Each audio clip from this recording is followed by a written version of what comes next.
having a form of godliness but denying the power thereof.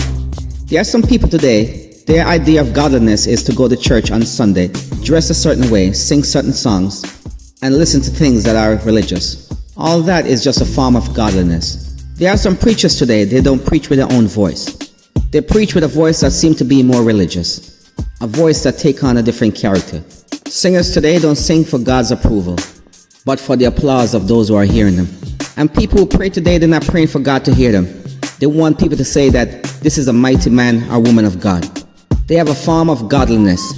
They pray like a godly man, and they sing like a godly woman. They want people to say, man, that person's voice sounds so heavenly. They don't care, neither do they seek God's approval. All they have is a form of godliness. And when they finish preaching and singing and praying, they go back to what they really are. And like the scripture said, the dog returned to their old vomit again, and the sow that was washed into a wallowing in the mud. A form of godliness, that's all the church have today.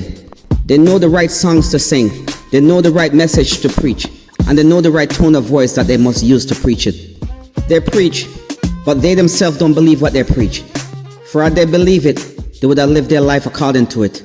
The Lord would say of them, as he said of the Pharisees, these people sit in Moses' seat, so do what they tell you to do according to the scripture, but don't do what they do, because they don't practice what they preach.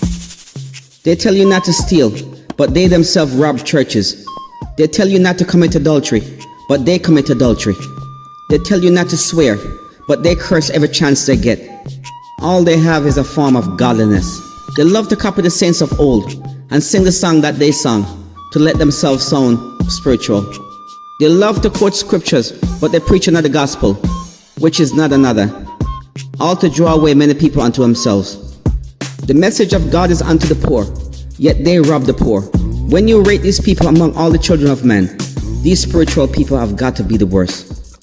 For they feed themselves on the flesh of the weak, the poor, the sick, and the widow, and them who have no helper. They walk about and go from house to house, led away silly women who are laden with sin, ever learning, but never come to the knowledge of the truth. Ever learning, but never understand what they are studying. These people have a form of godliness, but denying the power thereof. They have not the power of God in their lives, but God is not at work in them. They can do a lot of things, but God is not at work in them. These people can sing like the sons of Asaph, but they have no power. They can preach like Paul, but there's no power in their preaching. They can pray a mighty prayer as if they are praying down heaven, but they have no power to back up their prayer. God is not with them because God have not sent them. And because God have not sent them, they have no power in their lives. Power comes from knowing God. If you want to know if the preacher is true, listen to him. If you want to know if this singer is singing for God, listen to the singer when he come off the stage. When the preacher come off the pulpit, listen to him when he's talking. Listen to him when he's talking in the streets. Preacher true pulpit is not in the churches.